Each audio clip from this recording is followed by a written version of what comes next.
स्वावलंबन का विकास करना तथा अंतर्मुखी को बहिर्मुखी बनाना, बालक बालिकाओं को तैयार करना ताकि जीवन की परिस्थितियों में भी स्वतंत्र अभिव्यक्ति रखे। हमारा प्रयास है कि नेतृत्व के गुणों को उभारते हुए मंच भय से मुक्त करना। अंततः आप सभी को तहे दिल से अभिनंदन। धन्यवाद अंतिका। कविता प्रतियोगिता प्रारंभ होने से पूर्व उनके नियमों को जान लेना आवश्यक है। इस प्रतियोगिता का निर्धारित समय 3 से 3.5 मिनट है। गीता में लिखा है, निराश मत होना, कमजोर तेरा वक्त है, तू नहीं। गीता पर प्रकाश डालने आ रही है हमारी अगली प्रतिभागी 3A से कैरोली, जिनकी कविता का नाम है कृष्ण ने कहा है गीता में। कैरोलीन मरिया जोसेफ आप लोगों के समक्ष एक कविता प्रस्तुत करने जा रही हूँ। इसका शीर्षक है कृष्ण ने कहा गीता में। कृष्ण ने कहा गीता में, सुनो अर्जुन, क्षेत्र में मैंने तुम्हें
खिलती हुई करुणा है बेटियां, माँ बाप का दर्द समझती हैं बेटियां, घर को रोशन करती हैं बेटियां, लड़के आज तो आने वाली कल है बेटियां।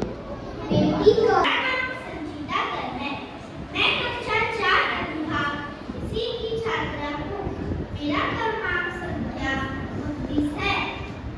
कविता का शीर्षक है बेटी बचाओ।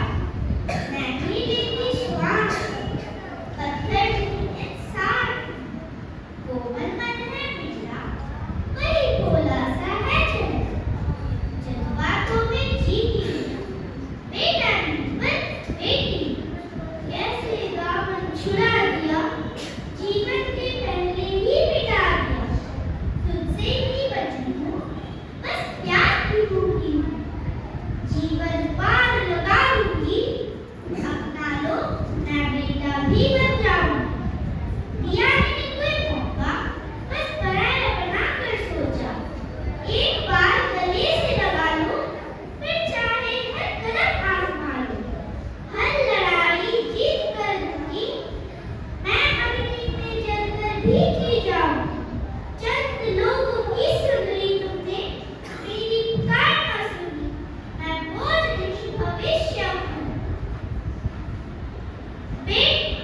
बेटा बेटी, धन्यवाद। धन्यवाद संजीता। मंजिल मिले ना मिले यह तो मुकद्दर की बात है, पर हम कोशिश भी ना करें यह तो गलत बात है।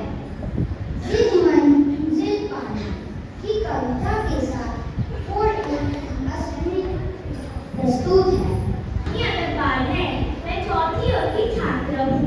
मेरे विद्यालय की प्रधान अध्यापिका श्रीमती तरक्की कौशल, कोऑर्डिनेटर जीनत महाराष्ट्र जी, गुरुजन और मेरे प्यारे समाजियों, आप सभी के सामने मैं एक कविता प्रस्तुत करने जा रही हूँ, जिसका शीर्षक है जिद मंजिल पाने की। मेरी कविता के कवि का नाम जितेंद्र कुमार भूपेश है। जिद मंजिल पाने की। क्या हुआ जो आज मैं एक काम इंसान हूँ, एक दिन खास पन दिखाऊंगा। जिद है दुनिया में नया कीर्तिमान रचाऊंगा, इतिहास में सुनहरा अध्याय मैं अपना भी जुड़ जाऊंगा। ना रुकूंगा, ना थकूंगा, ना झुकूंगा, ना पीछे मुड़ देखूंगा। आग है सीने में, जज्बा है सांसों में, उम्मीद है आंखों में, इसको मैं साकार रूप से जाऊंगा। एक दिन मैं भी खास पन दिखाऊंगा। जिद है चाहे लाखों बेगारे, चाहे लो अनगिनत प्रतिकूल परिस्थितियां, सबको मैं पीछे छोड़ जाऊंगा। हजारों बार गिरूंगा, फिर खड़ा हो जाऊंगा, लेकिन उम्मीद की एक किरण ना छोड़ूंगा। एक दिन मंजिल जरूर पाऊंगा, गिरूंगा, उठूंगा, फिर चल पड़ूंगा। यूं तरास्ते तरास्ते एक दिन मैं भी हीरा बन जाऊंगा। जिद है एक दिन मैं भी खास पन दिखाऊंगा। दुनिया रोकेगी, दुनिया हंसेगी, मेरे मंजिल पाने की हिम्मत को पागलपन कहेगी, पर हाथों की लकीरों को मैं बदल कर दिखाऊंगा। एक दिन मंजिल जरूर पाऊंगा, अपने हौसले से दुनिया को लोहा बनवाऊंगा। कांटों भरी इस पथरीली राह पर मुस्कुराते मंजिल दिखाऊंगा। दृढ़ इच्छा शक्ति, जुनून और इस भावना को मैं हकीकत बना जाऊंगा। एक दिन मैं भी खास पन दिखाऊंगा। जिद है बता दूं दुनिया को एक फौलादी इरादों से, एक दिन पत्थर पर लकीर बनाऊंगा। मंजिल को बाहों में भरकर एक नया कीर्तिमान रचाऊंगा। एक दिन मैं भी खास बन जाऊंगा, बस यही जिद है। धन्यवाद अश्विनी।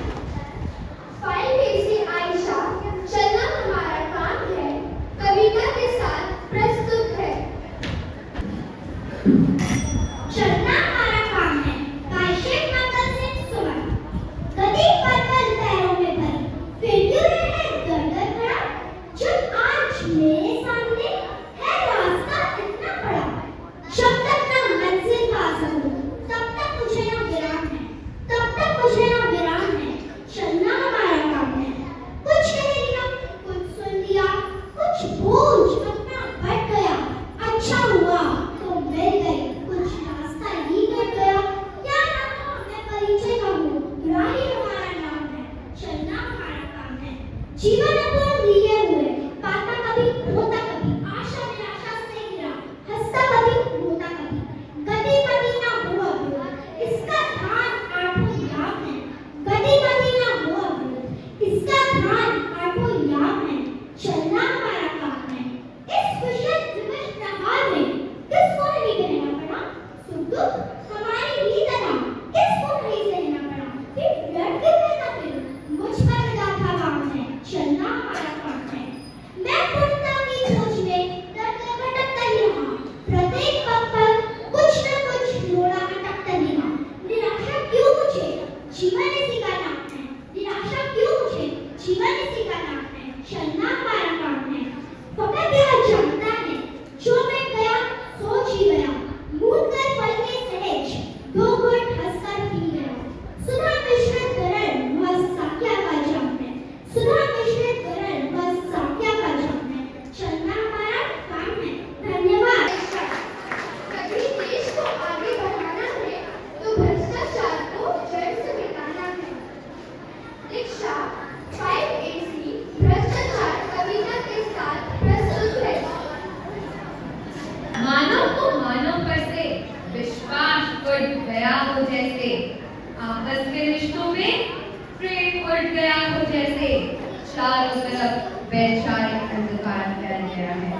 हर कोई इस पर विचार कर रहा है क्योंकि मानव ने सीखा है नया विचार। भ्रष्टाचार भ्रष्टाचार भ्रष्टाचार, चारों तरफ से भ्रष्टाचार, सच्चाई के आधार पर लुट गया हो जैसे, झूठे और परिधियों का जाल फैल गया हो जैसे। मेहनत करने वाले कर रहे हाहाकार, सच्चे लोगों का तो हुआ है जैसे बुरा हाल क्योंकि मानव ने सीखा है नया विचार।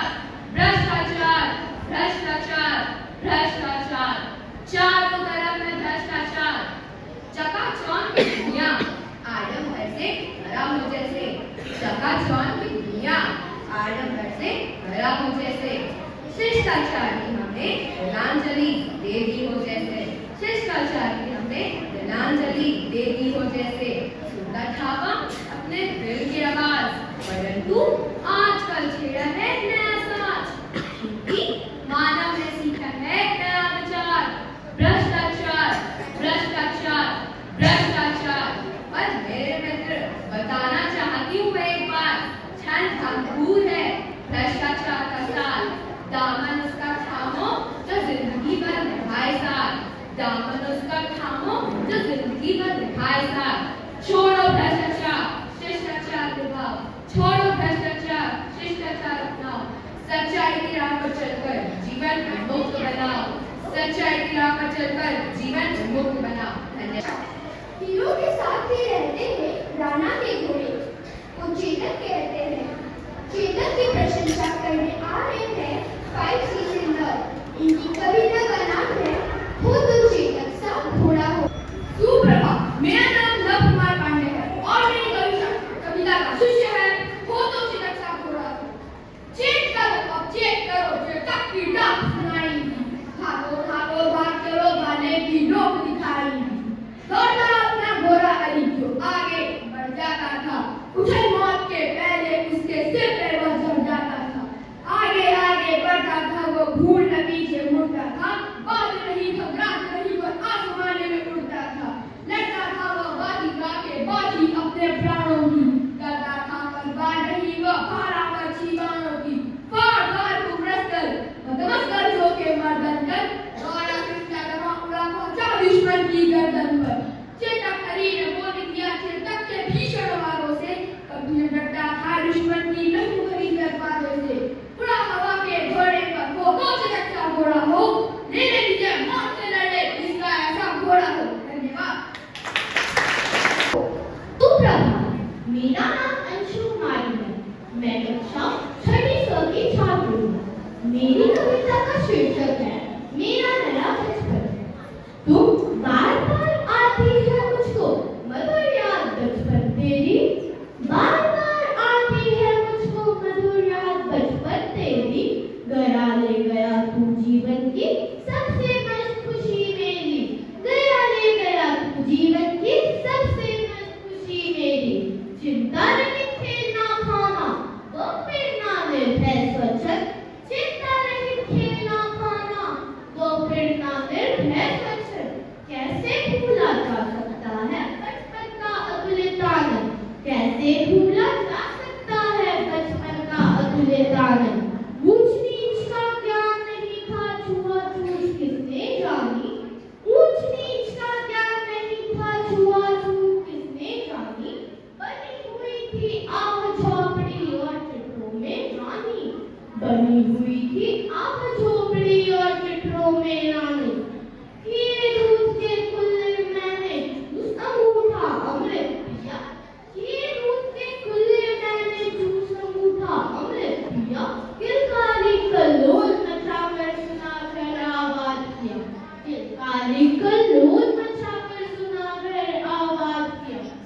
पर चूम चूम कर गिरे बालों को सुखा दिया। आजा बचपन एक बार फिर दे दे अपनी निर्मल शांति। आजा बचपन एक बार फिर दे दे अपनी निर्मल शांति। व्याकुल व्यथा मिटाने वाली को अपनी प्राकृतिक शांति। व्याकुल व्यथा मिटाने वाली को अपनी प्राकृतिक शांति। मैं बचपन की अनमोल कविता के भूश्रीमत या देना पाप है, यही है से भ्रष्टाचार की शुरुआत है। 6A से प्रियांश भ्रष्टाचार पर आज डाले आ रही है। शिक्षकगण और छात्रों को मेरा शुभ नमस्कार। आज की स्पीच का विषय भ्रष्टाचार है और मैं इसी पर अपने विचारों को साझा करूंगा, विशेष रूप से राजनीतिक भ्रष्टाचार पर। हमारे देश के गठन के बाद सब कुछ राजनीतिक नेताओं और सरकारी क्षेत्रों में शासन करने वालों के द्वारा तय होता है। जाहिर है कि हम एक लोकतांत्रिक देश है, लेकिन जो भी इस सत्ता में आ जाता है वो अपनी शक्ति का दुरुपयोग कर अपने निजी लाभ के लिए धन और संपत्ति हासिल करने की प्रयास करता है। हम लोग खुद को हमेशा अभाव की स्थिति में पाते हैं। हमारे देश में गरीब और अमीर के बीच का अंतर इतना ज्यादा बढ़ गया है कि यह हमारे देश के सामने भ्रष्टाचार के रूप में एक स्पष्ट उदाहरण है। जहां एक वर्ग के पास धन और संपत्ति है, वहीं दूसरी तरफ अधिकांश जनता गरीबी रेखा से नीचे रहती है। यही कारण है कि कुछ देशों की अर्थव्यवस्था को गिरावट का सामना करना पड़ रहा है, जैसे कि अमेरिका की अर्थव्यवस्था। हमारे देश में हम सभी को सदा मिलजुल कर रहना चाहिए। कभी कभी जिन लोगों को भ्रष्टाचार को अंत करने के लिए आपसे करो दहेज, मत मांगो शादी में दहेज। 6A से दिशा मंडल दहेज प्रथा पर प्रकाश डाले आ रही है। मेरा नाम दिशा मंडल है। मैं कक्षा 6 से हूँ। आज मैं दहेज पर बोलने जा रही हूँ। दहेज की कुप्रथा हमारे समाज में फैली हुई है। लड़कियों की शादी के समय ससुराल वालों को दिए जाने वाले तोहफे, धन दौलत, इसे दहेज कहते हैं। शादी के समय लड़के वालों से तमाम धन दौलत की मांग करते हैं। कई बार ये मांग पूरी न होने पर शादी तोड़ दी जाती है या फिर शादी के बाद लड़की को पीड़ित किया जाता है। ग्रामीण इलाकों में दहेज प्रथा आज भी चल रही है। पढ़े लिखे और सभ्य लोग भी दहेज देने से पीछे नहीं हटते हैं। दहेज की मांग करना कानूनी जुर्म है। दहेज प्रथा को रोकने के लिए सरकार ने कानून बनाए हैं। दहेज जैसी कुप्रथा हमारे समाज के लिए एक अभिशाप है। हमें इसे उखाड़ फेंकना चाहिए। अगर कन्या पक्ष का कोई व्यक्ति यदि वर पक्ष की यहाँ जाता है तो असली चेहरा सामने आता है। वर पक्ष के लोग घुमा फिरा कर ऐसे करवाने शुरू करते हैं जिसका आशय निश्चित रूप से दहेज होता है। कुछ लोग इन कुप्रथाओं को रिवाज बनाकर दहेज देने की मांग लड़के वालों से करते हैं और जितना ज्यादा हो सके उतना ज्यादा धन बटोरने की कोशिश करते हैं। अगर किसी लड़की की शादी पढ़ाई या कम सुंदरता से नहीं होती है तो लड़के वाले शादी के लिए अधिक धन और महंगी वस्तुएं देने के बाद मैं अगस्ता आचार्य कक्षा 7 की छात्रा आप सबके सामने यहाँ पर कविता प्रस्तुत करने जा रही हूँ। मैं मानती हूँ कि दुनिया का कोई रिश्ता छोटा या बड़ा नहीं होता, पर मेरी माँ के बराबर कोई और खड़ा नहीं होता। मेरे इंतजार में खुली आंखों से बस वही सो सकती है। मेरे दुख में मुझसे ज्यादा बस वही हो सकती है। माथा चूक के मुकद्दर बदल देने का जादू सिर्फ उसी को आता है और उसी का हाथ है जो थर्मामीटर से भी ज्यादा सही तापमान बताता है। मैंने मोहब्बत की तमाम किताबें पढ़ डाली। पहले पन्ने पर माँ का ही नाम लिखा था। वो मुझे तब से जान देती है जब मैं प्रेगनेंसी स्ट्रिप पर सिर्फ एक लकीर बन के लिखा था। हिसाब लगा के देख लो, दुनिया के हर रिश्ते में कुछ अधूरा आधा निकलेगा। एक माँ का ही प्यार है जो दूसरों से 9 महीने ज्यादा निकलेगा। बड़े बड़े खोजी हुए हैं दुनिया में। किसी ने नाव पर चढ़ के वेशकोश निकाले तो किसी ने दूरबीन से तारे। Galileo, Columbus, Vasco D gamma, मुझे नाम याद है सारे। चले गए। आज अगर होते तो मेरी माँ से हार जाते। एक ऐसा फेंका हो, एक ऐसी नदी जहां मेरे नाम का सिक्का ना फेंका हो। लगा दो अपनी सारी दूरबीनें और ढूंढ के बताओ वो एक धाम जिसकी ऊंचाई मेरी माँ की मन्नतों से ज्यादा हो, वो एक पेड़ जहां मेरे नाम का धागा ना बांधा हो। ढूंढ के बताओ वो एक दरगाह जहां माँ ने मेरे लिए फूल न चढ़ाए हो, वो एक गुरुद्वारा जहां मेरे नाम के लंगर न खिलाए हो। माँ जहां कहीं भी है उसे वंदन है, वो दुनिया के जिस कोने जिस देश में है उसका अभिनंदन है। पर हमारी भारतवर्ष की माएं अब क्या बताएं, एक से एक वीरांगनाएं। एक वो झांसी की रानी जिसने अपने बेटे को पीठ पे बांधकर अंग्रेजों के धागे खोल दिए। एक जीजाबाई जिसके इशारे से छत्रपति शिवाजी महाराज ने मुगलों के ताज तलवारों पे तोड़ दिए। और शकुंतला जिसके बेटे ने लड़कपन में ही शेर के दांत गिन के अपने शौर्य का ऐलान कर दिया। और पन्ना जिसने मेवाड़ का चिराग बचाने के लिए मैं यशस्वी अपना मन राष्ट्र पर व्यक्त करना चाहती हूँ। राष्ट्र वो अर्थ समूह से है जिनकी संस्कृति, धर्म, आचार, उत्पत्ति और भाषा एक ही है। राष्ट्र में रहने वाले सभी लोग जाति, मजहब, धर्म भेदभाव के बिना एक दूसरे के साथ मिलजुल कर रहते हैं और यही एक सच्चे राष्ट्र की निशानी है। अब हम बात करते हैं देश और राष्ट्र के बीच का अंतर, क्योंकि हमें से बहुत से लोग देश और राष्ट्र को बिल्कुल एक जैसे समझते हैं, लेकिन यह दोनों बहुत अलग है। देश को हम अंग्रेजी में कंट्री कहते हैं, जबकि राष्ट्र को हम नेशन कहते हैं। देश हम उसे कहते हैं जो एक सीमा से बंधा हुआ होता है, जबकि राष्ट्र उसे कहते हैं जो हमें एक भावना को बांटता है और ये भावना या संस्कृति की इकाई है। हमारे राष्ट्र में बहुत से अलग अलग प्राणी होते हैं, जैसे कि अगर हमारा राष्ट्र मजबूत नहीं होगा तो हमारा सामाजिक, आर्थिक या मनोवैज्ञानिक किसी भी तरह का विकास नहीं हो सकता। तो जब हम राष्ट्र से इतना कुछ लेते हैं तो हमारा भी तो फर्ज है कि हम राष्ट्र को कुछ दें, उसकी एकता एवं अखंडता को यूं ही बनाए रखने का हर तंत्र प्रयास करें, अपना तन मन धन सब कुछ देने के लिए तत्पर रहे। आज भी हमारे देश में बहुत से खतरे मंडरा रहे हैं, उन खतरों का सामना करने के लिए हमें एकजुट होना होगा और मिलकर उन खतरों का सामना करना होगा। राष्ट्र की पहचान व्यक्ति की राष्ट्रीयता से जानी जाती है। जैसे कि हम भारत राष्ट्र के जन हैं तो हमारी राष्ट्रीयता भारतीय है।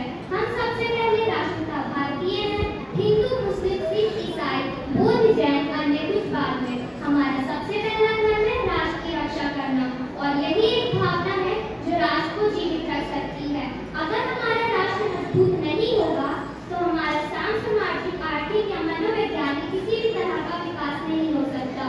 अगर हमारा राष्ट्र है तो हम हैं और अगर हमारा राष्ट्र नहीं है तो हम कुछ भी नहीं है। अंत में मैं यही कहना चाहूंगी कि एक राष्ट्र तभी विकास कर सकता है जब उस देश के सभी नागरिक आत्मा से, मन से और सोच से एक हो। पेड़ भरे होंगे तो गान प्रेम का गाता था, न होगी ये मिट्टी जरूर आंसू के कर बरसा कर। सिस्कियों और चित्कारों से जितना भी हो आकाश भरा, कंकालों का हो ढेर, खप्परों से चाहे वो फटी भरा। आशा के स्वर का भार तो लेकिन लेना ही होगा, जीवित सपनों के लिए मार्ग को देना ही होगा। रंगों के साथ घट उड़ेलिया अंधियारी हो जाएगी, उषा को सत्य बनाने को जागो आदर्शों से आदर्श में प्रज्ञा प्रज्ञा पे टूट रही, प्रतिमा प्रतिमा से लड़ती है, धरती की किस्मत फूट रही है। आवर्तों का ये विश्व जान उपाय बुद्धि चकराती है, विज्ञान यान पर चढ़ी हुई सभ्यता डूबने जाती है। जब जब मस्तिष्क नहीं होता, संसार ज्ञान से चिंता है शीतलता की राह मिले तो ये सब बात सुना सकता है। सूरज है जब का बुझा बुझा, चंद्रमा मलिन चलता है, सबकी कोशिश के काम हुई आलोक न इनका जगता है। इन मलिन ग्रहों के प्राणों में एक नवीन आभा भर दे, जादूगर अपने घर पर घिसकर इनको ताजा कर दे। दीपक के चलते प्राण दिवाली तभी सुहावन होते हैं, रोशनी जगत को देने को अपनी अस्थियां जलाता हूँ। क्या उन्हें देख विस्मित होना जो है अलमस्त बहारों में, फूलों को जो है गुथ रहे सोने चांदी के तारों में, मानवता का पवित्र दंत छाया आदि का पुजारी है, वेदना पुत्र तू तो केवल चलने पर का अधिकारी है। ले बड़ी खुशी से कहा सरोवर में जो उसका चांद लिया, दर्पण में रचकर फूल मगर उसका भी मोह चुका जाता। धरती के भाग भरे होंगे, भारतीय अमृत बरसाएगी, जिनकी तरह दहकता पर चांदनी सुशीतल छाएगी। जी ज्वालामुखियों के कंठों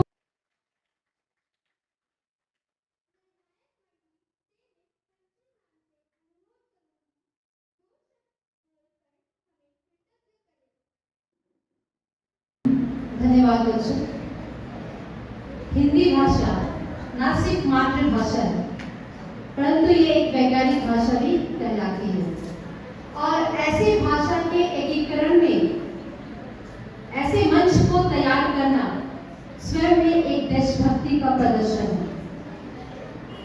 और हमारा लॉयरा स्कूल न सिर्फ बच्चों के समावेशी विकास की बात करता है, न सिर्फ समाज में एक मजबूत स्तर को तैयार कर रहा है, अपितु हमारे बच्चों के अंदर में देशभक्ति की भावना और एकता और अखंडता जैसे मूल्यों को भरने की कोशिश कर रहा है।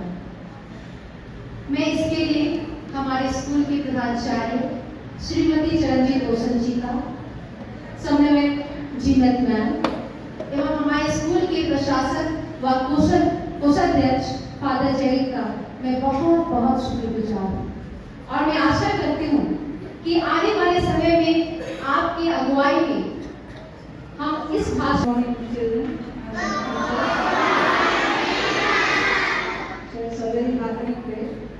morning special assembly now in the education panel. But let me tell you children, the topics which were taken up here, they were really good topics, relevant topics. And thank you teachers for guiding our children, selecting the topics and training. धन्यवाद। हमारे शिक्षक शिक्षिकाओं को भी धन्यवाद, विशेष रूप से हिंदी शिक्षिकाओं को भी धन्यवाद, जिन्होंने अपना महत्वपूर्ण योगदान दिया तथा प्रतिभागियों को तैयार किया। साथ ही साथ हमारे स्कूल की सपोर्टिंग स्टाफ को धन्यवाद देना चाहती हूँ, जिन्होंने अपना पूरा सहयोग दिया। यहाँ उपस्थित सभी विद्यार्थी परिवार जो अनुशासन के साथ यह कार्यक्रम को आपने आखिरी क्षण तक पहुँचाया,